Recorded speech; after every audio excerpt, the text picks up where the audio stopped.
Welcome শিক্ষা সংস্থান। School service কমিশনের গ্রুপ সি এবং ডির পরীক্ষা মার্চ মাসের 1 তারিখ এবং 8 তারিখ সম্পন্ন হয়েছে। তবে এই বিষয়ে স্কুল সার্ভিস কমিশন জানিয়েছে কিছু শিডিউল। তারা জানিয়েছে যে গ্রুপ সির যে পরীক্ষা 1 মার্চ 2026 সালে রিটিন পরীক্ষা হয়েছে, তার অ্যান্সার কি এপ্রিল মাসের 3য় সপ্তাহে সম্ভাব্য দেওয়ার সম্ভাবনা রয়েছে এবং রেজাল্ট জুন মাসের 3য় সপ্তাহ। তারপরেই কিন্তু ডকুমেন্টস ভেরিফিকেশন এবং ইন্টারভিউ। এবং গ্রুপ ডি যেটা 8ই মার্চ পরীক্ষা হয়েছে, এর এপ্রিলের শেষ সপ্তাহে অ্যান্সার কি এবং জুলাই মাসে তার রেজাল্ট অর্থাৎ ডকুমেন্টস ভেরিফিকেশনের রেজাল্ট এবং এর অলরেডি ইন্টারভিউ তার পরবর্তী সময়।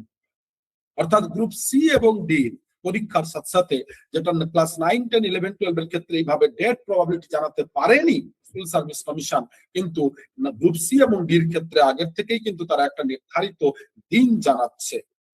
তার মানে এই মুহূর্তে বোঝা যাচ্ছে গ্রুপ সি এবং ডির রিক্রুটমেন্ট মোটামুটি এরাও কিন্তু ওই পুজো আগস্ট সেপ্টেম্বরের মধ্যে করবে, কারণ জুন জুলাইতে যদি রেজাল্ট হয় তার মানে ইন্টারভিউ এবং তারপরেই কিন্তু প্যানেল তথা প্যানেল লিস্ট।